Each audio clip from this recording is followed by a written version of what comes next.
Vertical circular motion due to बघूया. आतापर्यंत आपण या चॅप्टरमध्ये जेवढं काय सर्क्युलर मोशन शिकाय ते सगळं हॉरिझॉन्टल सर्क्युलर मोशन शिकाय. हे लक्षात आहे. जरी तसा उल्लेख केला नसला तर ते सगळं हॉरिझॉन्टल सर्क्युलर मोशन विषयी होतं. ठीक आहे. किंवा मग व्हर्टिकल सर्क्युलर मोशन असेलच तर तिथं ग्रॅव्हिटीचा विचार केलेला नव्हता. म्हणजे फॉर एक्झाम्पल आता तिथे चर्चा करताना सगळं घेणारच आहे. समजा एखादा फॅन घेतला किंवा छोटासा दगड घेतला, दोरी बांधली आणि फिरवतो गोफन, तर त्यावेळेस काय होतं जरा बघा.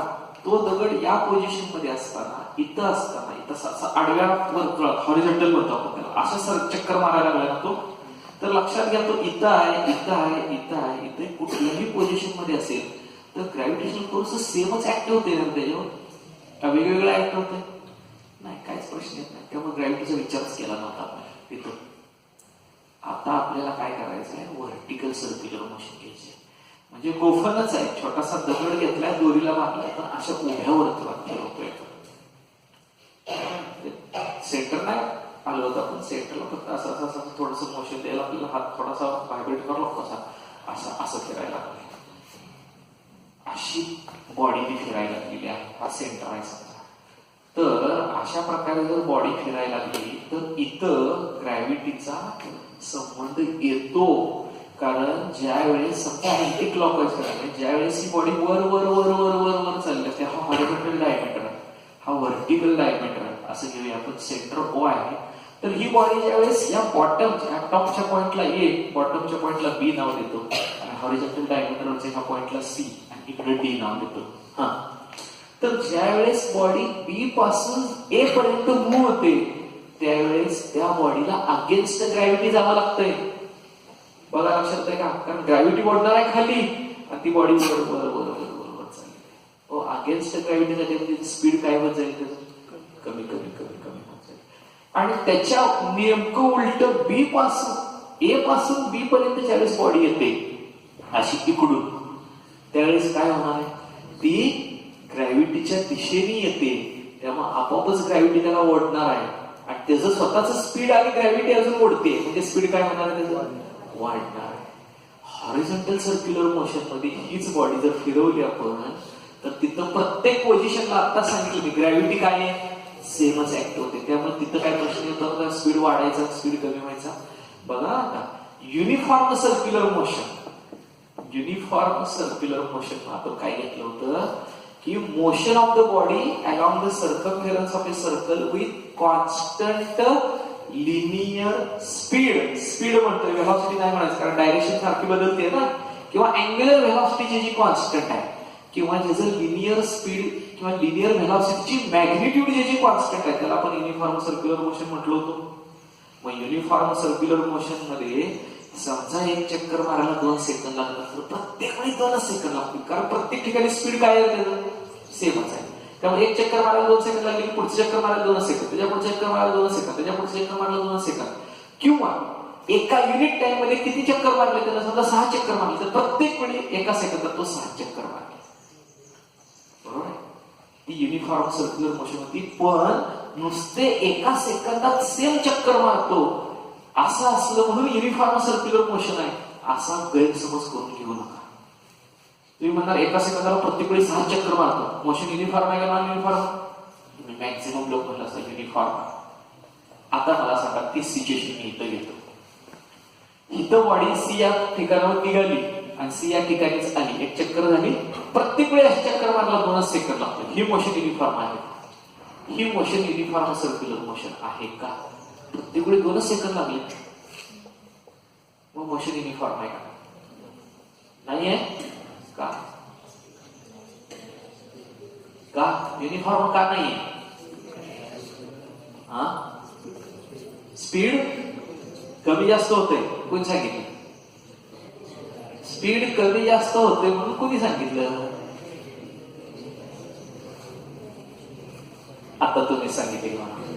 वर जाताना अगेन्स्ट ग्रॅव्हिटी जाते, स्पीड कमी होते. अरे पण या गणितात मी सांगितलं का? या गणितात मी काय म्हटलं? की इथून निघालं आणि इथपर्यंत बॉडी पोचली, 2 सेकंद लागतात. मी कसली बॉडी याचा उल्लेख तर केला नाही, म्हणून मी विचारतो कोणी सांगितलं. मी या गणितात सांगितलं ना, मी आता असं घेतलंय, एक फॅन घेतला, फॅन सिलिंग फॅन नाही, असा वॉल फॅन घेतला. आता थोडासा हा तोंड खाली त्याच्या समोर आहे बरोबर समजा, आणि त्या फॅनचं एक पाता आहे ना, त्याच्यावर एक मार्किंग केलेलं आहे मी, एक टिपका, बरोबर आहे.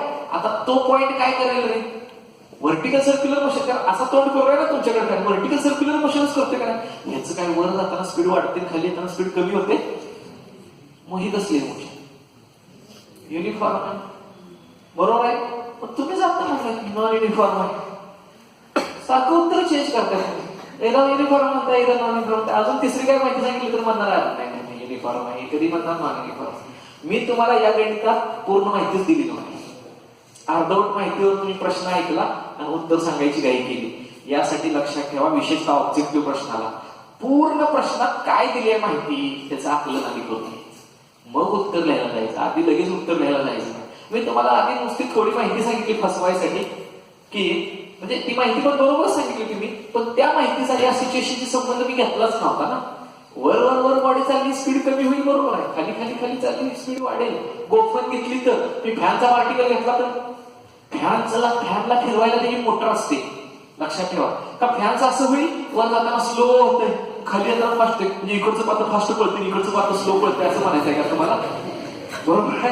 हा, तिथं जरी ग्रॅव्हिटीचा परिणाम होत असला तर त्या ग्रॅव्हिटीवर डॉमिनंट काय आहे, त्या मोटरचं फोर्स आहे. इलेक्ट्रिकल एनर्जी दिली ना आपण त्याला, ती इलेक्ट्रिकल एनर्जी त्याला स्पीड कमी जास्त करू द्यायला, ती एक समान गतीनेच फिरणार आहे. इकडचं पात्र फास्ट आणि इकडचं पात्र कमी असं तर होणार नाही, इकडचं फास्ट आणि इकडचं कमी असं तर होणारच नाही, कारण मोटर ड्राईव्ह करते त्याला. त्यामुळे तो पार्टिकल कसला आहे त्याच्यावर अवलंबून आहे व्हर्टिकल सर्क्युलर मोशन ही युनिफॉर्म आहे का नॉन युनिफॉर्म आहे. जर ती व्हर्टिकल सर्क्युलर मोशनच आहे, उभीच आहे, पण एखाद्या मोटरने ड्राईव्ह केलेली, ग्रॅव्हिटीचा संबंधच तिथं नाही, तर ती युनिफॉर्म असू शकते. हा, तिथं फॅनच स्पीडचं कमी जास्त होते म्हटलं तर ती नॉन युनिफॉर्म येईल. पण मग ही बॉडीची मोशन आहे ती ग्रॅव्हिटीच्या खाली असेल, अंडर ग्रॅव्हिटी किंवा ड्यू टू ग्रॅव्हिटेशनल फोर्स, तर ती 100% नॉन युनिफॉर्म असते. पण मी कधी म्हटलं ग्रॅव्हिटीच्या इन्फ्लुएन्स खाली असेल, तर फॅन काय ग्रॅव्हिटीच्या इन्फ्लुएन्स खाली नव्हता, किंवा त्याला जमानच नव्हतं, या मोटरने त्याला फिरवलं होतं. लक्षात घ्या. मग आपल्याला या मोशनचा नाही अभ्यास करायचा, आपल्याला कुठल्या मोशनचा अभ्यास करायचा आहे, vertical circular motion due to earth gravitation. हे असली फसवायला प्रश्न असतात, ठीक आहे. नाहीतर मी आता तुम्हाला चर्चा केली किंवा पुस्तकात असलेली की व्हर्टिकल सर्क्युलर मोशन ही नेहमीच नॉन युनिफॉर्म असते. पण अंडर ग्रॅव्हिटी हे कोणी लक्षात घ्यायचं तिथं, बरोबर आहे का. फॅनची व्हर्टिकल सर्क्युलर मोशन किती तर ती नॉन युनिफॉर्म असायचा प्रश्नच येत नाही जर फॅन युनिफॉर्म मोशन मध्ये फिरत असेल तर, कारण ती मुळात अंडर ग्रॅव्हिटी असा विचारच करत नसतो आपण तिथं. बरं, तर हे लक्षात घ्या. म्हणून मी उदाहरण गोफनचं सांगितलं, दगड एक छोटासा दोरीला बांधलाय आणि उभ्या सर्कलने फिरवायला लागलोय, तर ही मोशन मात्र 100% अंडर ग्रॅव्हिटी, बरोबर आहे ना. आणि मग जरी प्रत्येक वेळी एका सेकंदात समजा हा 6 चक्कर मारतोय, प्रत्येक वेळी एका सेकंदात 6 चक्कर मारतोय, मग युनिफॉर्म आहे नाही युनिफॉर्म. कारण युनिफॉर्म सर्क्युलर मोशनची डेफिनेशन आहे motion of the body along the circumference of the circle with constant linear speed किंवा अँग्युलर स्पीड कॉन्स्टंट पाहिजे. इथे कॉन्स्टंट आहे का नाही, चक्कर मारला सेम वेळ लागला म्हणून काय झालं, काय होतंय, प्रत्येक वेळी इथं जाताना स्पीड कमी होणार आहे, इथं जाताना वाढणार आहे, पुढीकडे येताना, बरोबर आहे. चक्कर मारला तेवढाच वेळ लागला, हा बरोबर आहे. म्हणून काही युनिफॉर्म आहे असं काही गॅरंटी नाहीये ती, कारण त्यात स्पीड कमी कमी कमी कमी होते, परत वाढते. प्रत्येक वेळी कमी होत जाणारा स्पीड आणि वाढत जाणारा स्पीड सेमच आहे ना, त्यामुळे चक्कर मारायला सेमच वेळ लागेल किंवा एका युनिट टाइम मध्ये सेमच तो रिव्होल्युशन करेल, पण ही मोशन युनिफॉर्म आहे.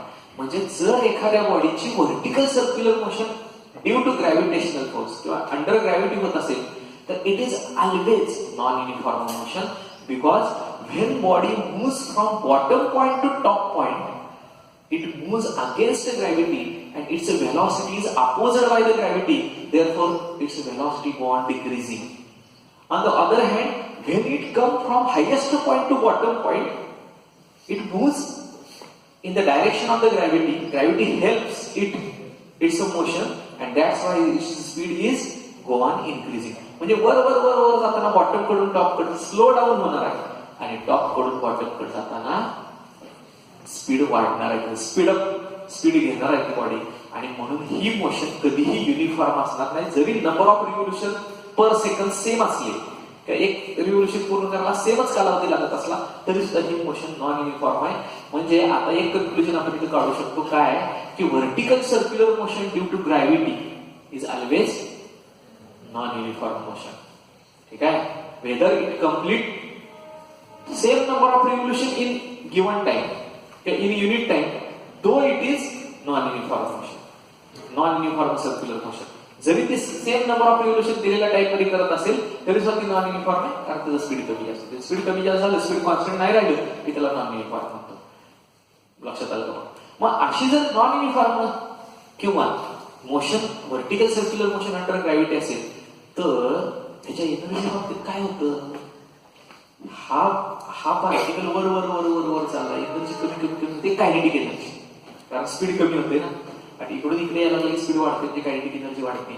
मग कायनेटिक एनर्जी वाढते, कायनेटिक एनर्जी कमी होते, मग त्याचं दुसऱ्या कुठल्या एनर्जीमध्ये रूपांतर होतंय का law of conservation of energy इथं धाब्यावर बसतोय, कारण वर जाताना एनर्जी कमी होते, गेली कुठं, खाली येताना एनर्जी वाढते, कुठं आली. तर ह्या सगळ्याचा विचार करता प्रत्येक ठिकाणी त्याची एनर्जी किती असते ते काढायचं आपल्याला. पुढं बॉटमला त्याचं स्पीड किती असेल, हॉरिझॉन्टल डायमीटरचा पॉइंट आहे डी किंवा सी, इथं त्याचं स्पीड किती असेल. टॉप मोस्ट पॉइंटला गेला त्याचं स्पीड किती असेल.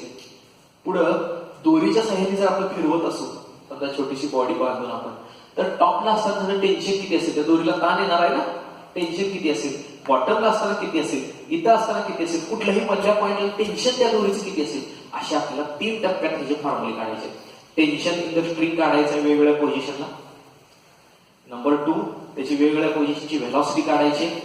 नंबर 3 त्याचं वेगवेगळ्या पोझिशनची एनर्जी काढायची. व्हर्टिकल सर्क्युलर मोशन अंडर ग्रॅव्हिटीज एवढे 3 आर्टिकल आहेत या संदर्भात असणारे. त्यातलाच पार्ट आहे छोटा छोटा. तर त्यापैकी आता आपण पहिल्यांदा टेन्शन, या हायेस्ट पॉइंटला टॉपमोस्ट पॉइंटला असताना टेन्शन किती असेल, बॉटमला असताना किती असेल, इथला असताना किती असेल, एवढे 3च आर्टिकल तुमच्या सिलेबसमध्ये आहेत. पण मध्ये पण कुठेतरी असेल, इथं कुठं पण इथं इथं इथं कुठेतरी, तर तिथलं टेन्शन कसं काढायचं असतं त्याचा पण फॉर्म्युला मी तुम्हाला सांगणार आहे, कारण ते उपयोगी पडणार आहे आपल्याला सीईटीला विशेषतः आणि एकंदरीत फिजिक्सच्या नॉलेजच्या दृष्टिकोनात. तर बघूया ते कसा काढायचा असतो. एकदा तुम्हाला कॉम्पोनंट एखाद्या वेक्टरचे स्प्लिटअप करता आले का नाही, रिझॉल्युशन ऑफ वेक्टर ए बार असेल तर ए बार कॉस थिटा, ए बार sin थिटा, ज्याला ते येतं ना त्याला हे येतं, कुठल्याही पोझिशनचं टेन्शन काढता येतं, त्याचं काही टेन्शन घेऊन बघाच. ठीक आहे. तर आपण आता व्हर्टिकल सर्क्युलर मोशनचा डिटेलमध्ये टेन्शनच्या दृष्टिकोनातून अभ्यास करूया. तर मी एक बॉडी घेणार आहे व्हर्टिकल सर्क्युलर मोशन करणारी.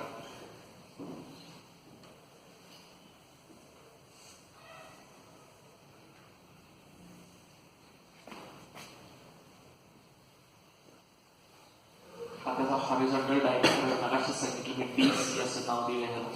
हा त्याचा व्हर्टिकल डायमीटर, याला एबी नाव देऊया, सेंटर घेऊया O. Consider a body of mass m, small m mass असणारी एक बॉडी मी इथे घेतलेली आहे. ठीक आहे. सध्या ए या ठिकाणी हायेस्ट पॉइंट किंवा टॉपमोस्ट पॉइंटला आहे त्या सर्क्युलर मोशनच्या. तर इथं असताना टेन्शन काय असतं नेमकं, तर नेहमी लक्षात ठेवा टेन्शन हे जे आहे ना ते व्हर्टिकल सर्क्युलर मोशनच्या बाबतीत नेहमी टुवर्ड द सेंटर आहे.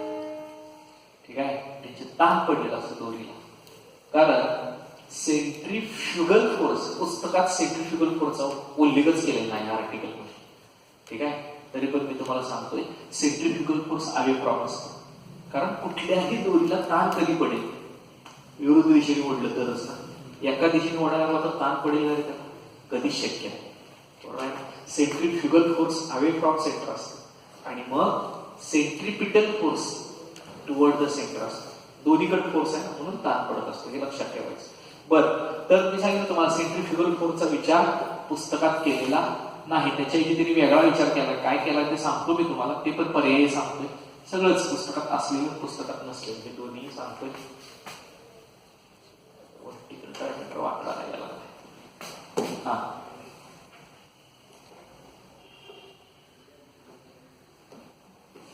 तर मला सांगा कुठल्याही बॉडीला जर सर्क्युलर मोशन मध्ये मेंटेन करायचं असेल तर काय आवश्यक आहे, सेंटरच्या दिशेने असणारा फोर्स आवश्यकच आहे. ते जर नसेल तर बॉडी ज्या क्षणाला सेंट्रिपिटल फोर्स आपण 0 करतो त्या क्षणाला काय होतं रे, टॅन्जेन्शियली निघून जाते. त्यामुळे सेंट्रिपिटल फोर्स तर असणारच आहे आणि हे सेंट्रिपिटल फोर्स टुवर्ड सेंटरच असतं. ओके, नेहमीच. आणि हे सेंट्रिपिटल फोर्स जे आहे ना ते mv² अपॉन r असतं. m म्हणजे मास, v म्हणजे त्या ठिकाणची व्हेलॉसिटी आणि r म्हणजे आता सर्कलची रेडियस. ठीक आहे. तर हे जे सेंट्रिपिटल फोर्स आहे ते सेंट्रिपिटल फोर्स कुठून प्रोव्हाइड केलं जाणार आहे ह्याला? या ठिकाणी असताना. तर number 1 tension in the string. Tension मी वरच्या टॉपचं T1 या अक्षरात दाखवतो. तसेच लेटर घेतले तिथं तसेच घेतो. टेन्शन, दोरीचं टेन्शन टुवर्ड द सेंटर असते मी सांगितलं. कुठल्याही पोझिशनला असू द्या टुवर्ड द सेंटर घ्यायचं टेन्शन. आणि मला सांगा या बॉडीला वेट ग्रॅव्हिटी खाली ओढते का नाही रे? आणि वेट नेहमी कसं असतं? व्हर्टिकली डाऊनवर्ड असतं. वेट नेहमी व्हर्टिकली, टेन्शन नेहमी सेंटरकडे घ्यायचं आणि वेट नेहमी व्हर्टिकली डाऊनवर्ड घ्यायचं. तर वेट त्याचं असणार mg. ओके, म्हणजे हे दोन्ही फोर्सेस सेंटरकडे आहेत ना सेंटरकडे, आणि सेंटरकडे असणाऱ्या फोर्सला काय म्हणतो आपण? सेंट्रिपिटल फोर्स म्हणतो. म्हणजे these two forces, tension in the string and its a weight of the body that is mg acted together. हे दोघं एकत्र मिळून काय ऍक्ट होणार आहे रे? Centripetal force required for the circular motion of the body.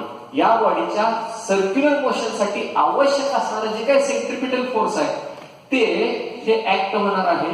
म्हणजेच आपल्याला इथं काय घेता येईल बघा, mg म्हणजे weight of the body vertically downward आणि त्याचं टेन्शन, या दोघांची मिळून बेरीज म्हणजे काय असणार आहे? सेंट्रिपिटल फोर्स असणार आहे. सेंट्रिपिटल फोर्सचा फॉर्म्युला काय आहे? mv² upon r. ह्यात v म्हणजे त्या ठिकाणची व्हेलॉसिटी. त्या ठिकाणी, कारण व्हेलॉसिटी वेगळी आहे सगळ्या ठिकाणी, लक्षात घ्या. त्यामुळं त्या ठिकाणची जी व्हेलॉसिटी मी v1 या अक्षराने दाखवणार आहे. टॉपमोस्टची व्हेलॉसिटी आपण काय दाखवणार आहे? v1 या अक्षराने दाखवणार आहे.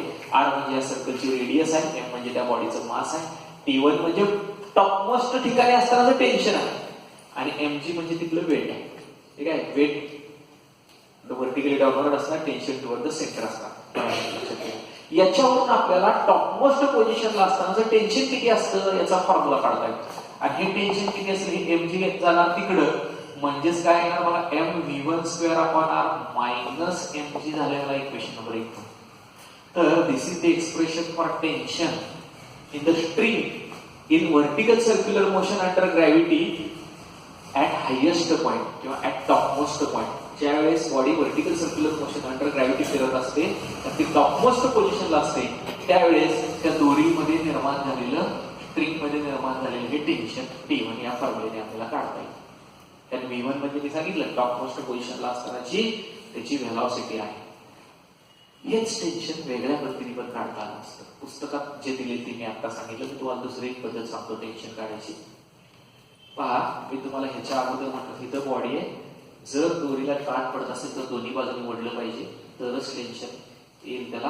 तर ही व्हर्टिकल सर्क्युलर मोशन आहे, ही मी सांगतोय ती पद्धत आहे. खूप सोपी पद्धत ह्या पद्धतीने जात आहे. खरं तर पुस्तकवाले ज्या पद्धतीने गेले त्या पद्धतीने सांगितले, बरोबर आहे ना, पण आपण वेगळ्या पद्धतीने पण घेऊ शकतो. सेंट्रिफ्युगल फोर्स किती असतं रे? mv² अपॉन r असतं. ते तिकडं ओढणार आणि वेट ऑफ द बॉडी काय असणार? डाऊनवर्ड असणार. सेंट्रिफ्युगल फोर्स जेवढं ओढतंय त्यातलं हे वेट काय केलं पाहिजे? वजा केलं पाहिजे. तेच काय मिळेल? दोरीला पडलेला ताण मिळेल. म्हणजे टेन्शन म्हणजे काय? सेंट्रिफ्युगल फोर्स मायनस त्याचं वेट. कारण सेंट्रिफ्युगल फोर्स इकडे आहे आणि वेट इकडे आहे. आलं का? एक पाहिजे का? ठीक आहे. अर्थात ते पण काय फार मोठं नाहीये, पण तसं पण आपण घेऊ शकतो पुस्तकाच्या पद्धतीने. मी सांगितलेलं तुम्हाला, पुस्तकाच्या पद्धतीने जाणं आवश्यक आहे आपल्याला, बरोबर आहे. तर दुसरं पण अल्टरनेटिव्ह मेथड तुम्हाला सांगितले.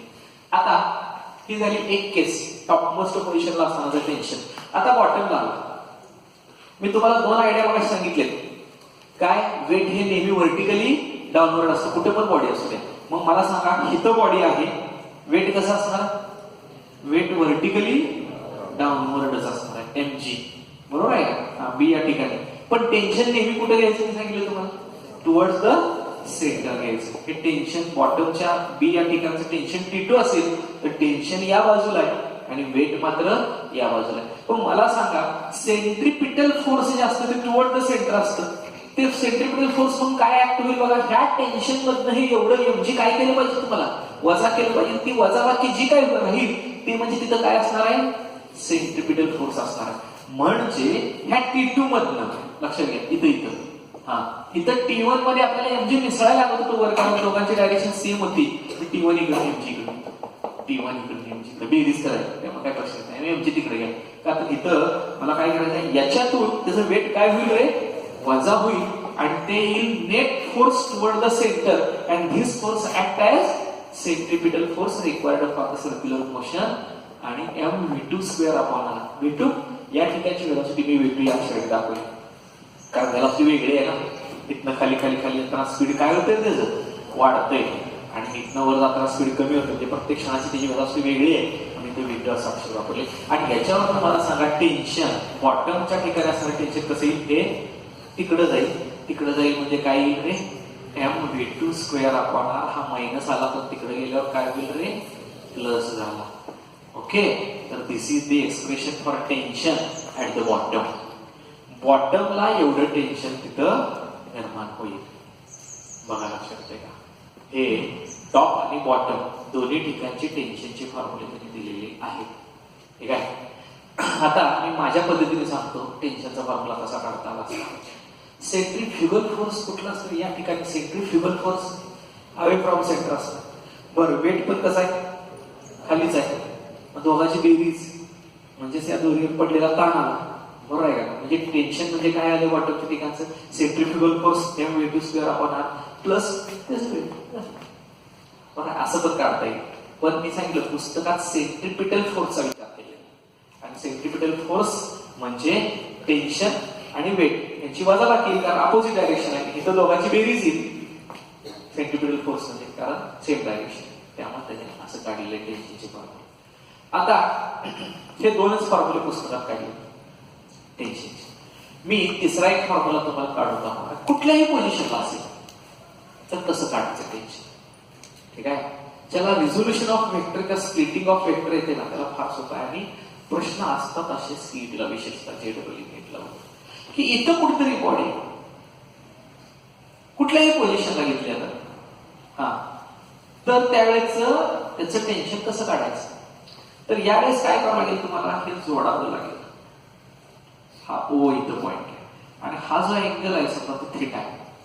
तर या पोझिशन मध्ये असताना या बॉडीवर कुठली कुठली फोर्सेस ऍक्ट होतात त्याचा विचार करा. आपण बँकिंग ऑफ रोडला विचार केला, कोनिकल पेंडुलमला विचार केला, तसा इथं विचार करता आला पाहिजे. कुठले कुठले आहेत बघा. एक म्हणजे it's a weight acting vertically downward. हो, वेट नेहमी व्हर्टिकली डाऊनवर्ड असतं. मी सांगितलं कुठल्याही पोझिशनला असतं वेट हे नेहमी व्हर्टिकली डाऊनवर्डच असतं, बरोबर आहे का. आणि नंबर 2 टेन्शन. आता पुस्तकालयाप्रमाणे जाऊया आपण. हा, नंबर 2 टेन्शन. समजा या ठिकाणचं टेन्शन इन जनरल टी अक्षराने दाखवूया. ठीक आहे, टेन्शन टुवर्ड्स द सेंटर. नेहमी सांगितलं कुठल्याही पोझिशन मध्ये टेन्शन टुवर्ड द सेंटर असतं. आता मला काय करता येईल बघा, या ठिकाणी जे टेन्शन आहे, ठीक आहे, ते आपल्याला 2 किंवा 2 पेक्षा जास्त टेन्शन किंवा हे वेट पण घेऊ शकतो आपण. ठीक आहे, can be split up, can be resolved into 2 component. आता जर मी समजा हे जर वेट रिझॉल्व्ह करायचं ठरवलं तर एक कॉम्पोनंट मी असा घेणार आहे अलॉंग द रेडियस. रेडियसवरून एक कॉम्पोनंट घेतला तर दुसरा कॉम्पोनंट मला असा घ्यावा लागेल, बरोबर आहे, जेणेकरून इथला पॅरलेलोग्राम असा कंप्लीट होईल.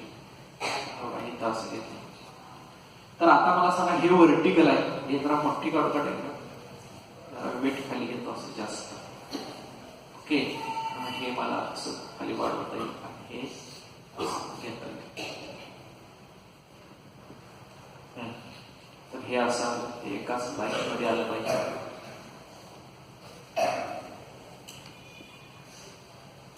तर this weight can be split up in 2 component. ठीक आहे, आता मला सांगा हे व्हर्टिकल आहे, हे पण व्हर्टिकल असतं ना वेट डाऊनवर्ड, त्यामुळं हे व्हर्टिकल हे त्याची ट्रान्सवर्स छेदिका म्हणल्यावर हा अँगल काय झालं, करस्पॉन्डिंग झालं, त्यामुळे हा पण थिटा असेल ना रे. आता मला सांगा हे जर mg असेल तर हे किती असेल, mg cos थिटा. ओके, तुम्हाला यायला लागला आता ते स्प्लिट अप करायला, काय अवघड पण नाही. mg cos थिटा हे किती असेल, mg sin थिटा. हो, हा जो कॉम्पोनंट आहे तो वर बॅलन्स करावा तिकडे पण आहे का, याचा अर्थ त्याचं जे काही स्पीड आहे, स्पीड असं असतं टेंजेन्शियल, त्याला हा काय करतोय, अपोज करतोय. म्हणजे त्याचं स्पीड काय होणार आहे, कमी कमी कमी होत जाणार आहे. स्पीड का कमी होत जातं? तर ग्रॅव्हिटी ओढते. अरे पण ग्रॅव्हिटी नेमकं कशी ओढते? तर त्याचं वेट खाली असतं, पण याचा हा जो कॉम्पोनंट स्पीडअप झालाय ना, तो काय करतो? त्याला अपोज करत जातो त्या व्हेलॉसिटीला, त्यामुळे त्याचं स्पीड कमी कमी कमी कमी होत जातं. ह्या कॉम्पोनंटचा विषय मिटला. हा कॉम्पोनंट काय करायला? टेन्शन असं आहे आणि हे असं आहे. आपल्याला टोटल सेंट्रीपिटल फोर्स काढायचा. सेंट्रीपिटल फोर्स दोघं विरुद्ध दिशेने म्हणजे सेंट्रीपिटल फोर्स काय असेल? तर ह्या दोघांची काय करावं लागेल? वजाबाकी. अरे हे इकडं हे इकडं, म्हणजे नेट फोर्स सेंटरच्या दिशेने आलेलं त्याला सेंट्रीपिटल फोर्स म्हणतो ना आपण. Net force net centripetal force असणार आहे mv²/r. ते कसं असणार? तर याच्यातून हे काय करावं लागेल तुम्हाला? वजा करावं लागेल. म्हणजे t minus mg cos θ is equal to net सेंटरच्या दिशेने असणारं फोर्स आलं, कारण याच्यातून हा कॉम्पोनंट वजा होणार, नेट सेंट्रीपिटल फोर्स आलं. आणि ह्याच्यावर जर तुम्हाला टेन्शन काढायचं असेल तर mv²/r हे तिकडे गेल्यावर काय होईल रे? Plus mg cos θ. हा टेन्शनचा फॉर्म्युला आला जनरल, कुठल्याही पॉइंटला बॉडी असू द्या, तुम्हाला या फॉर्म्युल्यानुसार तुझं टेन्शन काढता येईल. कुठल्याही पॉइंटला असू द्या, vertical circular motion under gravity मध्ये. बघूया, हे दोन फॉर्म्युले आपण काढलेलंच आहे, बॉटमचं टॉपचं. ते टॅली होतात का बघूया त्याच्या साईड. ते झाले तरच बरोबर आहे म्हणायचं ना, नाहीतर हा फॉर्म्युला चुकतोय म्हणायचं. ठीक आहे. आता बघा, व्ही म्हणजे व्हेलॉसिटी आहे. आपण टॉपची व्हेलॉसिटी किती मानली आहे? व्ही1. ती किती किंमत टाकावी लागेल टॉपचं टेन्शन जर काढायचं असेल तर. आता मला सांगा, ही बॉडी जर टॉपला गेली तर हा अँगल किती होईल? हा अँगल किती होईल? 180 किंवा रेडियनच्या भाषेत पाय रेडियन, बरोबर आहे का? कॉसची किंमत इथं टाकावी लागेल का? हो, कॉस पाय किंवा कॉस 180 किती असतो? -1 असतो. आता किमती पाठवायचे ट्रिग्नॉमेट्रीच्या यासाठी. कॉस पायची किंमत मायनस कॉस 0 1 असतो आणि कॉस पाय -1 असतो. पाय किंवा 180 येतच. मग मला सांगा, जर इथं -1 असेल तर इथला मायनस इथला प्लस काय झाला? मायनस झाला. म्हणजे टॉपचं टेन्शन T1 अक्षराने दाखवलं होतं आपण. काय आला फॉर्म्युला? mv²/r. आता टॉपची व्हेलॉसिटी v1 मानली, म्हणजे इथं v1 येणार ना, mv²/r. पण इथं -mg झाले. आलंय का बरोबर? बरोबर आहे. आणि तेच जर मला बॉटमचं टेन्शन काढायचं तर हाच फॉर्म्युला कसा उपयोग पडेल? ही बॉडी इथं असेल तर त्याचा अँगल किती असेल? 0, बरोबर आहे. आणि कॉस 0 1 असतो. कॉस 0 1 आला म्हणजे हे निघूनच गेलं. म्हणजे mg×1 म्हणजे mgच ना, म्हणजे m. आता बॉटमची व्हेलॉसिटी आपण v1 काढलेली आहे, तर mv1²/r प्लस mg आलं का? सॉरी, बॉटमची व्हेलॉसिटी v2 मानली तर mv2²/r प्लस mg आलं का बरोबर? तर ह्या फॉर्म्युल्यावर हे दोन्ही फॉर्म्युले काढते. हा फॉर्म्युला पुस्तकात नाहीये, पण मी सांगितलं तुम्हाला, मी तुम्हाला एक्स्ट्रा सांगितलाय. हा सीईटीसाठी उपयोगी पडेल किंवा इतर गणित सोडताना उपयोगी पडेल म्हणून तुम्हाला हे दोनच फॉर्म्युले सिलेबस मध्ये ऍक्च्युअली. बरं, आता हे सगळं लक्षात आलंय का?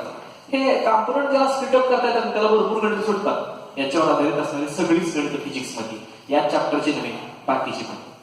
ठीक आहे. त्यामुळे स्प्लिटअप करता येणं खूप गरजेचं आहे. आता आपल्याला वेगवेगळ्या ठिकाणची त्याची व्हेलॉसिटी काढायची. 3 ठिकाणची व्हेलॉसिटी काढायची आपल्याला, बॉटमची, टॉपची आणि हॉरिझॉन्टल डायमीटरवर असणारा सी किंवा डी. या ठिकाणची दोन्ही ठिकाणची एकच येते बरं का, कुठली तरी एका ठिकाणची काढायची आपल्याला. ठीक आहे. सी किंवा डी ची काढू. म्हणजे इथली व्हेलॉसिटी ती v1 मानणार आहे आपण टॉपची, बॉटमची व्हेलॉसिटी ती v2 मानायची, आणि इथली किंवा इथली सी किंवा डी ची सेमच असते, ती व्हेलॉसिटी किती मानायची आपल्याला घेते, कारण सगळीकडे वेगवेगळे असते, त्यामुळे सिम्बॉल वेगवेगळे मानले जातात. तर बघूया कशी व्हेलॉसिटी काढायची. तर यासाठी आता काय विचार केला पाहिजे की ही बॉडीच्या वेळेस वर वर वर वर वर वर वर चालली, तर खालून वर पाठवताना कमीत कमी एका विशिष्ट स्पीडने पाठवावी लागते. ठीक आहे. जेणेकरून त्याला ग्रॅव्हिटी अपोज करायला लागले ना, त्याचं स्पीड काय व्हायला लागले? कमी कमी कमी कमी व्हायला. आपण असतानाच पाठवताना जर कमी स्पीडने पाठवली तर होईल काय बघा, इथपर्यंत कुठे जाईल, तिथं खाली पडेल.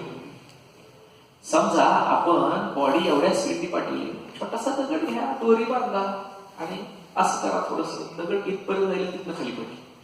परत काय करा, मगापेक्षा जरा जादा जंप द्यायला. बरोबर आहे. आता काय होईल, तो दगड थोडा वर जाईल आणि परत खाली पडेल. म्हणजे मगाशी थोडा जंप दिला होता एकदम कमी, तर इथपर्यंत जाईल, परत खाली पडेल. परत इथपर्यंत जरा अजून जास्त जंप दिला, इथपर्यंत जाऊन खाली पडेल. अजून जरा जास्त जंप दिला, म्हणजे व्हेलॉसिटी तुम्ही वाढवताय, तर इथपर्यंत कुठेतरी गेला, तिथनं परत खाली पडला. बरोबर आहे. पण आता तुम्ही व्हेलॉसिटी एवढी दिली की हा इथपर्यंत पोहोचणं आवश्यक आहे. एकदा पोहोचला की खाली यायला आपल्याला प्रयत्न करावा लागतो, आपोआप खाली येणार. पण तिथपर्यंत पोहोचवायची जबाबदारी आपली आहे. बरं आहे, म्हणजे तेवढी सफिशियंट व्हेलॉसिटी इथनं देतानाच दिली पाहिजे की जेणेकरून तो ह्या टॉपमोस्ट ए या पॉइंटला पोहोचला पाहिजे. पोहोचला पाहिजे म्हणजे काय झालं पाहिजे नेमकं, तर तिची दोरी आहे, दोरी इथं असताना तो ताणलेल्या अवस्थेत पाहिजे, टेन्शन पाहिजे त्या दोरीला. समजा इथं जाऊपर्यंत ती दोरी लूज पडली म्हणजे खाली येणार दगड, हे लक्षात ठेवा. तर to complete the vertical circular motion string should not become slack म्हणजे लूज पडली. ठीक आहे, तर ही दोरी इथंपर्यंत जाऊस तर टॉपमोस्ट पोझिशनला जाऊपर्यंत दोरी लूज नाही पडली पाहिजे. म्हणजेच त्या दोरीचं टेन्शन जे आहे टॉपमोस्ट पोझिशनला असणार, काढली का ते झिरो नाही झालं पाहिजे. ओके, ते टेन्शन झिरो नाही झालं पाहिजे, कारण ते टेन्शन जर झिरो झालं मध्येच कुठतरी तिथं पोचण्यापूर्वी तर तिथनच दगड खाली पडणार आहे, तिथनच ती बॉडी खाली पडणार आहे. म्हणजे कमीत कमी त्या टॉपला जाऊस तर टेन्शन झिरो नाही झालं पाहिजे. जस्ट झिरो झालं, टॉपला गेल्या जस्ट झिरो झालं तर चालतं, तिथनं बॉडी खाली येऊ शकते. पण चांगल्या प्रकारे व्हर्टिकल सर्क्युलर मोशन करायचे असेल तर ताणलेलीच राहिली तर बरं आहे ना, जस्ट झिरो होण्यापेक्षा. म्हणजे तुम्हाला जर व्हर्टिकल सर्क्युलर मोशन मध्ये बॉडी मेंटेन करायची असेल तर टॉपमोस्ट पोझिशनला असणारं tension greater than or equal to काय पाहिजे, झिरो पाहिजे. कमीत कमी झिरो पेक्षा कमी चालणार नाही, म्हणजे दोरी लूज पडेल खाली पडेल ना. झिरो पेक्षा जादा असलं तर चालेल, उलट चांगल्या प्रकारे सर्क्युलर मोशन करेल बॉडी. पण कमीत कमी किती लागेल, झिरो. मग आपण कमीत कमी केसचा विचार करणार आहे.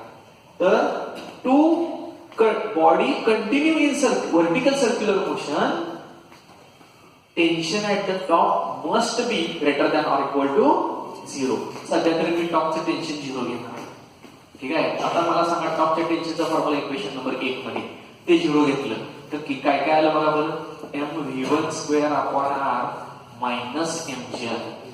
ओके, मायनस mg ला मी इकडे घेतो, मायनस mg ला इकडे घेतला तर प्लस mg झाला, आणि मग mv1 अपॉन r आला. m आणि r इकडे घेऊया किंवा m ला m कॅन्सल करून टाकू. ओके, हा r इकडे आल्यावर काय होईल, मल्टिप्लाय येईल. म्हणजेच काय झालं, rg is equal to v1 झाला.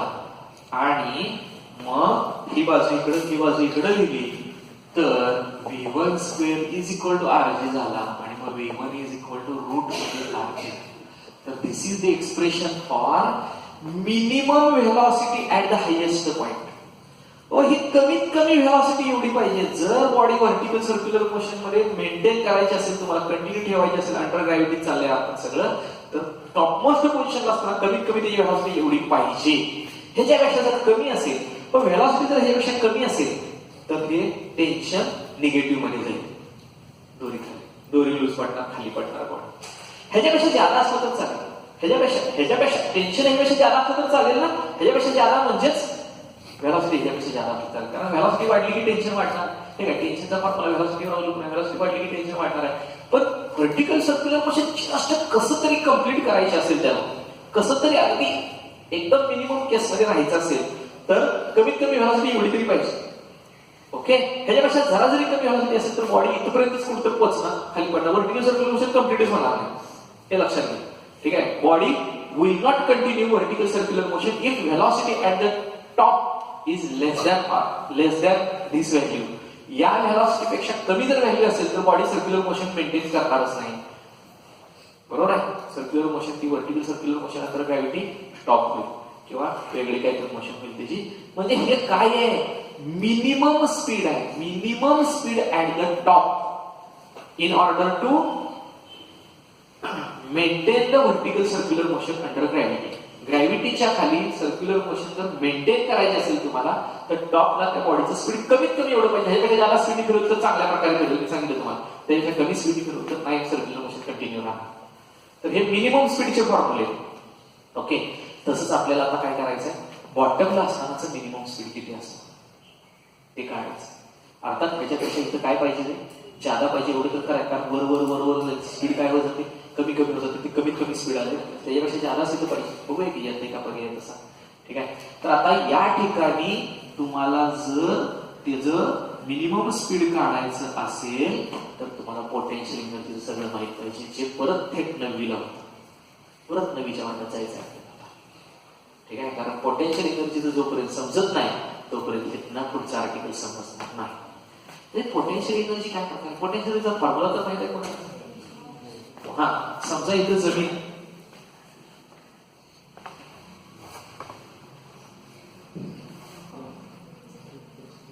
हा समजा इथं जमीन आहे, इथे एखादा टेबल आहे, इथे एखादी बॉडी आपण ठेवलेली आहे, दगड आहे, एम एवढं मास असणार दगड. हे मी इलेक्ट्रिसिटीच्या वेळेस पण सांगितलं होतं, वर्क डन स्टेशन सांगितलं होतं, पीजी शिकवताना सारखं सांगावं लागणार आहे मला, इथून पुढे पण 5-6 वेळा सांगायला ते लागते आपल्याला सारखं. मला सांगा mgh असं पोटेन्शियल एनर्जीचा फॉर्म्युला तुम्ही सांगितला. ओके, एम म्हणजे त्याचं मास आहे, जी म्हणजे ऍक्सेलरेशन ड्यू टू ग्रॅव्हिटी, आणि एच म्हणजे काय, हाईट आहे. आता या पर्टिक्युलर ठिकाणी acceleration due to gravity constant असतं, मास पण त्या बॉडीचं कॉन्स्टंट आहे, वर उचलून ठेवलं मग काय मास बदलणार आहे का? नाही. राहिला प्रश्न फक्त काय रे, हाईटचा प्रश्न राहिला, बरोबर आहे ना. तर हाईट जेवढी वाढवाल तेवढी त्याची पोटेन्शियल एनर्जी काय होईल, वाढेल, बरोबर आहे ना. मग आता समजा इथून इथं मी उचलून ठेवला तर इथली पोटेन्शियल एनर्जी मी 0 मानली, जमिनीवर असतानाची पोटेन्शियल एनर्जी 0 मानली, तर इथं असताना किती असेल, mgh असेल, कारण ही हाईट h एवढी, ठीक आहे. पण ही बॉडी उचलून इथं ठेवत असताना काहीतरी वर्क डन केलं ना आपण, बरोबर आहे. मग वर्क डन केलं, मग आपण वर्क करत असताना आपली एनर्जी खर्च होते, ती खर्च झाली energy as a potential energy, जी साठवली जाते, त्या साठवल्या गेलेल्या स्टोअर केलेल्या काय म्हणतात रे, पोटेन्शियल एनर्जी म्हणतात. आणि मग तो दगड खाली पडला, खाली मी सांगितलं तुम्हाला आपला पाय बी असेल तर कळेल त्यात किती एनर्जी होती, तो काहीतरी वर्क करेल ना, म्हणजे त्यात एनर्जी होती, बरं, त्याशिवाय वर्क करू शकत नसतं. हा प्रश्न मला आता वेगळ्या पद्धतीने विचारायचा आहे. समजा मी इथे खड्डा खाणला, जमीन इथंच होती पण इथं खड्डा खाणला, असा एक, हा असा एक खड्डा खाणला. आता हा दगड खड्ड्यात पडेल का नाही, पडू शकतो ना, तो खड्ड्यात पडल्यावर वर्क डन करणार आहे का नाही, म्हणजे त्यात एनर्जी नाही का. मग अशी 0 म्हणलंय, मग अशी जमिनीवर असणार त्याची पोटेन्शियल एनर्जी किती म्हणलो आपण, 0. आता तुम्हीच काय म्हणताय, खाली खड्ड्यात पडल्यावर वर्क डन करेल, एनर्जी आहे का, आहे म्हणताय तुम्हीच, मग अशी 0 होईल. आता कुठं आली, तर हे लक्षात घ्या, या बॉडीकडे पोटेन्शियल एनर्जी असतेच जमिनीवर असताना, पण ती 0 मानली होती आपण. त्याच्या विथ रिस्पेक्ट टू इथली एनर्जी किती झाली, mgh एवढ्याने वाढली, मग इथं 0 मानली तर इथली mgh वाढली, म्हणजे किती झाली, mgh झाली. समजा इथं असताना 10 असती तर 10 अधिक mgh एवढी झाली असती ना, इथं त्यात किती वाढ झाली हे काढत असतो आपण. mgh या फॉर्म्युल्याने काय काढतो actually, increasing potential energy if it's height is raised bye amount h अमाऊंटने तो जर रेज केली बॉडी तर त्याच्यात पोटेन्शियलची किती वाढली हे काढत असतो आपण, त्याची पोटेन्शियलची काढत नसतो आपण, हे लक्षात घ्या. त्याची पोटेन्शियलची इथं 0 मानली तर मग त्याच्यात किती वाढ झाली हे काढलं ना आपण. हा, मग ऍक्च्युअली इथे 0 नसतेच, सेंटर ऑफ अर्थला गेला ना तुम्ही, तिथे 0 होईल, बरोबर आहे ना, कारण तिथे h किती असेल, 0 असेल. पण सेंटर ऑफ अर्थ पासून एवढ्या उंचीवर ऑलरेडी आली आहे ना ती बॉडी, त्याच्यात काहीतरी पोटेन्शियल जे असणार आहे ना, आपल्याला कन्व्हिनियंट व्हावं, सोपं जावं म्हणून मांडलेली असते, हे लक्षात घ्या. मग आता समजा ही हाईट x असेल, बरोबर आहे, तर इथून उचलून इथं ठेव असताना दगड येतात, इथून उचलून इथं ठेवताना इथली एनर्जी किती झाली, mgh झाली ना. तुम्ही तर इथे 0 मानली, म्हणजे ह्याच्यापेक्षा ह्याची mgh एवढ्या अमाऊंटनी जादा आहे, म्हणजे इथली ह्याच्यापेक्षा mgh अमाऊंटनी कमी आहे असं म्हणलं चालेल. मग जर तुम्ही इथं 0 मानली तर इथली एनर्जी मायनस mgh आणि इथली एनर्जी mgh, किंवा समजा हे पण तुम्ही hच मानली आहे तर इथली एनर्जी मायनस mgh, इथली एनर्जी प्लस mgh, इथली 0. काही जण म्हणले आम्हाला इथली 0 मानायचे, ठीक आहे, इथली 0 माना, इथली 0 असेल तर ही हाईट h असेल तर इथली एनर्जी किती आली मग आता, mgh आली, आणि ही हाईट h ही हाईट h, म्हणजे इथली किती आली मग रे, 2mgh आली. लक्षात घ्या, याच्या विथ रिस्पेक्ट टू ही mgh आणि ह्याच्या विथ रिस्पेक्ट ही mgh, म्हणजे याच्या विथ रिस्पेक्ट ही किती आली, 2mgh, म्हणजे शेवटी या दोघांचा फरक किती आला, 2mgh मायनस mgh आला ना, बरोबर आहे. या दोघांचा पण फरक किती आला, mgh आला. येते का लक्षात बघा. म्हणजे आपण कुठल्याही पर्टिक्युलर ठिकाणी पोटेन्शियल झिरो मानू शकतो. तिथनं जर काही उंचीवर नेली तर किती उंचीवर नेली mg त्याला गुणायचं, तेवढी त्यात वाढ झाली, तेवढी त्यात वाढ झाली. ऍक्च्युली तेवढी एनर्जी नाही, तेवढी त्यात वाढ झाली असं म्हणते. पण झिरो तुम्ही हिथं माना काही फरक पडत नसतो. आता हे सगळं बेसिक नॉलेज जर तुम्हाला असेल तर मी या सर्क्युलर मोशन करेन, या व्हर्टिकल सर्क्युलर मोशन करेन. व्हर्टिकल सर्क्युलर मोशन मध्ये सेंटरला जर बॉडी ह्या हॉरिझॉन्टल डायमीटरवर जर असेल तर त्याची एनर्जी झिरो मानली तर ही बॉडी आता इथं गेली. बघा ती बॉडी अशी जाऊ द्या, इकडून अशी तिरकी जाऊ द्या, अशी राऊंड मारून इथं जाऊ द्या, शेवटी या लेवलची या लेवलची हाईट किती आहे? हाईट म्हणजे जी रेडियस आली ना रे, हाईट किती फरक पडला? आर एवढा फरक पडला ना. इथं बॉडी ऑलरेडी आहे असं समजा सी या ठिकाणी, किती उंचीवर गेली बॉडी असं मोजायचं का? उंची स्ट्रेटच मोजायची ना. किती उंचीवर गेली रे ह्याच्या विथ रिस्पेक्टिव्ह आर एवढ्या उंचीवर गेली ना. मग इथली एनर्जी जर मी झिरो मानली तर इथली एनर्जी किती? mg आली. आणि मग इथं जर झिरो मानली तर इथली एनर्जी किती? मायनस mg आली. पुस्तकवाल्याने पुस्तक लिहिताना मेळच घातला नाही. ह्या आर्टिकलच्या वेळेस इथली झिरो मानली आहे, मग इथली mgr झाली आणि खालची मायनस mgr झाली. ओके. आणि याच्याच पुढचं आर्टिकल कायनेटिक एनर्जी पोटेन्शियल काढायचे ना, त्यात काय केलं तरी हिथली झिरो मानली. हिथली झिरो मानल्यावर म्हणजे हिथली किती आली? आर एवढ्या उंचीवर आली ना. ह्याच्या मनाने किती उंचीवर आली बॉडी?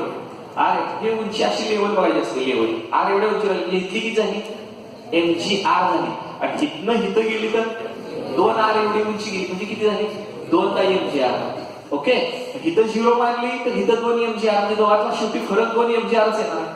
हिथली mgr आणि हिथली 2 mgr म्हणजे ह्या दोघांचा फरक किती आला? mgrच येतात. मग हिथली झिरो मानला तर हिथली झिरो माना. पुस्तकवाल्यांनी एकदा हिथं झिरो मानलं आणि एकदा हिथं झिरो मानलं, त्याचं एक काय तर मानलं असतं बरं झालं असतं. ठीक आहे, मी पुस्तकाचे आहे ते समजावून तुम्हाला सांगितले आणि ते सगळं कळावं म्हणून दुसरं एक उदाहरण तुम्हाला सांगितले. आता आपण पुस्तकाच्या स्ट्रिक्टली पुस्तकाप्रमाणे जाणार आहे. इथली एनर्जी म्हणजे सी या ठिकाणी किंवा डी या ठिकाणी असणारी एनर्जी किती आहे? पोटेन्शियल झिरो मानते सुरुवातीला. बरोबर आहे. कशासाठी आपल्याला तिथलं व्हेलॉसिटी इथली व्हेलॉसिटी काढायची, तर की आपण टॉपची व्हेलॉसिटी तर काढलीच आहे, v1 = √r.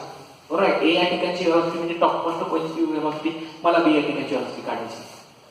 तर बी या ठिकाणची व्हेलॉसिटी काढत असताना होतं काय बघा, पण या ठिकाणी जर आपण एनर्जी झिरो मानली तर इथं एनर्जी किती? mgr.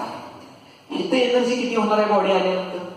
मायनस mgr, कारण त्याच्या मानाने खाली आली ना बॉडी. मग हिथून हिथं येत असताना बी या ए या पॉइंट पासून टॉपमोस्ट पोझिशन पासून बॉटमच्या पॉइंट पर्यंत असताना त्याची पोटेन्शियल किती कमी झाली? पहिली होती mgr, डिफरन्स किती आहे बघायचा मला. mgr होती, खाली आल्यावर किती होणार आहे? मायनस mgr होणार. ओके. mrg म्हणा किंवा mgr म्हणा चालते. हा, मग ह्यातला डिफरन्स किती आहे? तर वजाबाकी करावी लागेल ना. हे मायनस मायनस काय होईल? प्लस होईल. म्हणजे किती येणार आता? mgr प्लस mgr म्हणजे किती झाले रे? 2 mgr. म्हणजे इथल्या आणि इथल्या पोटेन्शियल मध्ये फरक किती आहे त्याचा? 2 mgr. आणि इथली झिरो मानली असते तर शेवटी 2 mgr आलीच असते ना. म्हणजे दोन्ही पद्धती तेच येणार आहे ना. पण पुस्तकात असं दिलंय म्हणून मी त्या पद्धतीने सांगितलं. मग पोटेन्शियल एनर्जी इथं 2 mgr होती, इथं झिरो होती, किंवा इथं mgr होती, इथं मायनस mgr झाली. म्हणजे एवढी पोटेन्शियल त्याची काय झाली रे? टॉप न बॉटम येताना कमी झाली. ओके. कुठे गेली? एवढी पोटेन्शियल जर त्याची कमी झाली असेल तर गेली कुठं? तर ती एनर्जी त्याच्या कायनेटिक एनर्जी मध्ये कन्वर्ट होते. कारण खाली येताना काय होतो? तो स्पीडअप होतोय का? वाढते का व्हेलॉसिटी? व्हेलॉसिटी वाढते म्हणजे पळायला लागलाय, जोरात पळायला लागलाय, म्हणजे कायनेटिक एनर्जी काय झाली? वाढली. कारण कायनेटिक एनर्जीचा फॉर्म्युला काय आहे? हाफ mv² आहे. मास तर त्याचं काय बदललं नाही, पण व्हेलॉसिटी खाली येताना काय होतीये? ए पासून बी पर्यंत येताना वाढतेय. आणि व्हेलॉसिटी वाढते म्हणजे कायनेटिक एनर्जी वाढते. कुठनं आली कायनेटिक एनर्जी? कुठली तरी एनर्जी कमी झाली असली पाहिजे. लॉ ऑफ कॉन्झर्वेशन ऑफ एनर्जीनुसार एनर्जी तयार होत नसते, एनर्जी नष्ट होत नसते. मग टॉप न बॉटमला येताना त्याची जर पोटेन्शियल एवढ्याने कमी होत असेल तर त्याचं रूपांतर कशात झालेलं असतं? कायनेटिक एनर्जी मध्ये झालेलं असतं. लक्षात ठेवा. बरोबर आहे का? म्हणजे इथली कायनेटिक एनर्जी आणि पोटेन्शियलची बेरीज टॉपची आणि बॉटमची कायनेटिक एनर्जी पोटेन्शियलची यांची बेरीज काय आली पाहिजे? सेम आली पाहिजे. बरोबर आहे ना? मग मी आता तेच घेणार आहे. Kinetic energy at point A plus kinetic energy plus potential energy at point A. A म्हणजे हायेस्ट पॉइंट घेतलाय ना. तर त्या ठिकाणची दोन्हीची बेरीज आणि बी या ठिकाणची कायनेटिक आणि पोटेन्शियलची बेरीज काय असणार आहे? सेम असणार आहे. तर याप्रमाणे फॉर्म्युला घ्यायचा आणि त्याप्रमाणे तुम्हाला बॉटमची व्हेलॉसिटी काढता येईल, टॉपची व्हेलॉसिटी माहितच आहे आपल्याला. v1 = √rj आहे. तर मी आता कसा फॉर्म्युला घेतोय? Kinetic energy plus potential energy ही कुठे घेतोय मी? बी या ठिकाणची, ओके, बॉटमची, दोघांची बेरीज, आणि kinetic energy plus potential energy ही कुठली घेतोय मी? ए या ठिकाणची. ए या ठिकाणची कायनेटिक आणि पोटेन्शियल आणि बी या ठिकाणची कायनेटिक आणि पोटेन्शियल यांची बेरीज सेम असणार आहे. ओके, आता मला सांगा बी या ठिकाणची कायनेटिक एनर्जीचा फॉर्म्युला. कायनेटिक एनर्जीचा फॉर्म्युला काय असतो? 1/2. कायनेटिक एनर्जीचा फॉर्म्युला असतो ½ mv². पण बी या ठिकाणची व्हेलॉसिटी किती मानायची आपल्याला? v2 मानायची. ½ mv². प्लस बी या ठिकाणची पोटेन्शियल किती घ्यायची आता परत असा प्रश्न आहे की इथं जर 0 मानली तर इथली 2mgh घ्यावी लागेल, आणि इथं 0 मानली तर इथली mgh आणि इथली -mgh घ्यावी लागेल. काहीतरी एक करू आपण. काय करूया? इथली 0 घेऊया, इथली 0 घेऊया, इथली 2mgh घेऊया. ठीक आहे. हा, मग मला सांगा पोटेन्शियलची तिथली किती होती? बी या ठिकाणची किती आहे? 0 आहे. आता 0 घ्यायचं ठरलंय आपलं. हा, is equal to kinetic energy A या ठिकाणची. ए या ठिकाणची कायनेटिक एनर्जी कशी येणार? 1/2 mv1² ना, तिथली व्हेलॉसिटी v1 आहे ना, आणि ए या ठिकाणची पोटेन्शियल एनर्जी 2mgr. का बरं 2mgr? इथलं अंतर r आणि इथलं अंतर r, 2r एवढ्या उंचीवर, आणि इथली 0 असेल तर तिथली 2mgr आली. जर तुम्ही सेंटरची 0 घेतली तर मग इथली mgr घ्या, मग इथे mgr असली मग फरक पडेल की उत्तर? नाही फरक पडत. त्यावेळेस इथली किती घेतली पाहिजे? बॉटमची -mgr घेतली पाहिजे. मग हे मायनस तिकडे गेल्यावर प्लस mgr झालं का? 2mgr बरोबर बेरीज. म्हणजे कसं पण घ्या, चालतंय. तुम्हाला माहित पाहिजे ना. पुस्तकात असं दिलं, अशा पद्धतीने प्रश्न विचारला परीक्षेत की झालं घोटाळा. पुस्तकात इथं 0, इथं प्लस, इथं -mgr असं घेतलं, आणि जर समजा परीक्षेत येताना इथं 0 दिलं, झालं घोटाळा होतो. त्यासाठी बेसिक माहित पाहिजे. एक कसा पण आडवा तेवढा प्रश्न विचारू द्या, तुम्हाला ते येईल. ठीक आहे. बर, मग आता आपल्याला काय केलं पाहिजे? हे v2 ची किंमत माहित आहे मला, ती ठेवूया. एक मिनिट, मी याला प्रत्येकाला 2 नी वगैरे बोलून घेतो अगोदर. तर काय काय येईल बघा. हे 0 काढून टाका. एक मिनिट, प्रत्येकाला 2 नी मल्टिप्लाय करतो, म्हणजे छेदस्थानाचं निघून जाते. 2 नी मल्टिप्लाय केलं, 2 ला 2 निघून गेलं. काय राहिलं इथं? mv2². 0 जाईल, याची गरज नाही. ह्याला 2 निघूनलं, काय झालं? mv1² झालं. ह्याला 2 निघूनलं, काय आलं? 4mgr आलं. आता आणखी एक काम करू शकतो आपण. प्रत्येकात m आहे बघा, ह्यात आहे, यात आहे, यात आहे. प्रत्येकाला m ने डिवाइड केलं, काय होईल? m निघून जाईल. m घालून टाकू असंच. कशाला पायऱ्या घालवायच्या?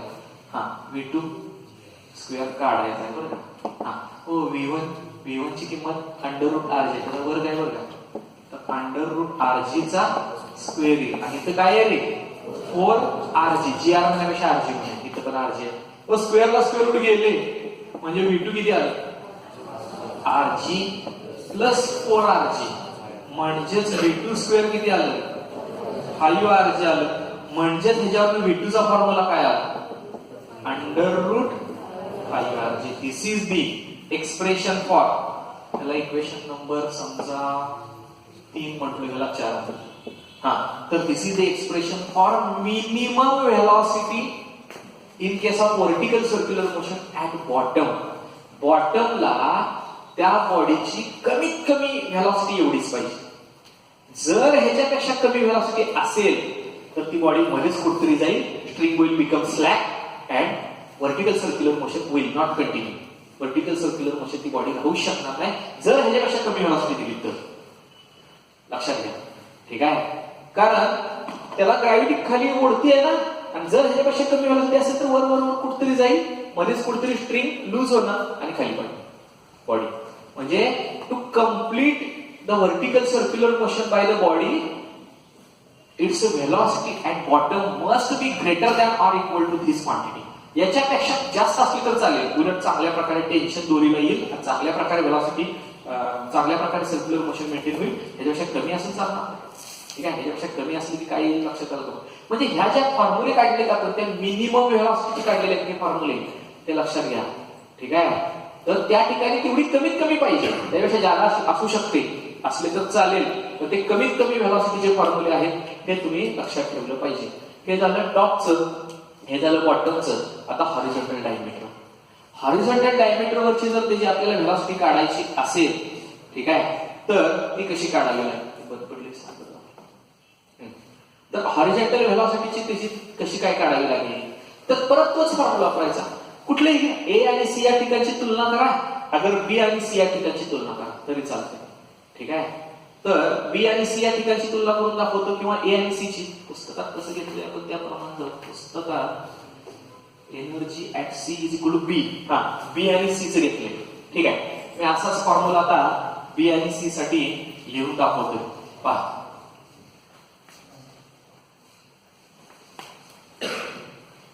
आता मला सांगा व्हेलॉसिटी v2 म्हणजे बॉटमची किती आली होती? अंडर रूट 5 आली. हा, आता मला सी या ठिकाणची किंवा डी या ठिकाणची एकच. तर परत मी तोच फॉर्म्युला वापरणार आहे. Kinetic energy plus potential energy at point C. C या ठिकाणी कुठल्याही पॉइंटला सेमच असणार कायनेटिक पोटेन्शियलची बेरीज. आणि कायनेटिक एनर्जी आणि पोटेन्शियल एनर्जी ऍट पॉइंट बी घेऊ ना, पुस्तकात बी घेतली आपण बी घेऊ, ए घेऊन सुद्धा येईल तुम्हाला. हा, आता मला सांगा सी या ठिकाणची कायनेटिक एनर्जी कशी काढणार? 1/2 सी या ठिकाणची व्हेलॉसिटी v3 दाखवूया. आता इथली v3 दाखवूया. 1/2 m v3 स्क्वेअर प्लस पोटेन्शियलची किती काढली? इथली जर 0 मानली तर इथली किती येईल? mg r. इथली 0 मानली तर इथली मायनस mg r आहे. आता पुस्तकाने मगाशी इथली 0 मानली, इथली प्लस mg r, इथली मायनस mg r मानली. आणि ह्याच आर्टिकल मध्ये ह्याच सी या ठिकाणची व्हेलॉसिटी काढताना इथली 0 इथली mg r मानते, म्हणून दोन्ही माहित असावं तुम्हाला. तर बी या ठिकाणची 0 घेऊया आपण, म्हणजे इथली किती येईल रे? mg r. Okay, kinetic energy at point B. और बी या ठिकाणची कायनेटिक एनर्जी कशी काढणार? तर 1/2 m तिथली व्हेलॉसिटी किती आहे? v2 स्क्वेअर आहे. आणि बी या ठिकाणची पोटेन्शियल किती घ्यायची? आता 0 घ्यायची. ओके, पुढे प्रत्येकाला दोन्ही परत मल्टिप्लाय करणार आहे मी, कारण हे हाफ इथला हाफ जाईल, इथं 2 येईल, ते 0चा काही प्रश्न येत नाही. प्रत्येकाला जर दोन्ही मल्टिप्लाय केलं तर काय होईल? ह्याला 2 निघून जाईल, म्हणजे काय येईल रे? mv3 square. इथं 2 निघूनलं तर mrg, इथं 2 निघूनलं तर 2 ला निघून जाईल 2 mv2 स्क्वेअर. m मला स्क्रीनतून कॅन्सल केलं, प्रत्येकाला m नी भागलं असं समजा म्हणा. व v3 ची किंमत काढायची. पुढे ट्वाइस gr आले, ट्वाइस rg लिहितो मी इकडं. व v2 ची किंमत बॉटमला असण्याची व्हेलॉसिटी अंडर रूट 5 rg, त्याचा स्क्वेअर आहे बघा, स्क्वेअर. हे 2rg तिकडे घेणार आहे मी, म्हणजे v3 square is equal to, तोपर्यंत वर्गमूळ निघलं 5rg, वर्गमूळाला वर्ग गेला 5rg आला, हा तिकडे गेला तर -2rg आला. 5rg - 2rg किती? 3rg आला. म्हणजेच v3 square is equal to 3rg आलं. म्हणजेच v3 इज इक्वल टू किती आलं? Under root 3rg. तर this is the expression for minimum velocity at the horizontal diameter. मग तो सी या ठिकाणी असो वगैरे डी या ठिकाणी असो, सेमच येतो, ठीक आहे. तर हॉरिझॉन्टल डायमीटरवर जर तो पॉइंट असेल, ती बॉडी असेल व्हर्टिकल सर्क्युलर मोशन करताना, कमीत कमी व्हेलॉसिटी त्याची एवढी पाहिजे. ह्याच्यापेक्षा जर कमी ठेवली तर काय होईल? इथनं वर जाणारच नाही, म्हणजे जाईल थोडा वर, पण किती, आता तुम्ही किती कमी ठेवले त्याच्यावर अवलंबून आहे. पण string will become slack before it reaches at highest point A, and circular motion, vertical circular motion will not continue if velocity is less than or equal, less than this quantity. या quantity पेक्षा जर कमी velocity असेल C किंवा D या horizontal डायमीटरच्या पॉइंटला, तर vertical circular motion continue राहणार, ठीक आहे. म्हणजे बॉटमला कमीत कमी किती पाहिजे? अंडर रूट 5rg पाहिजे.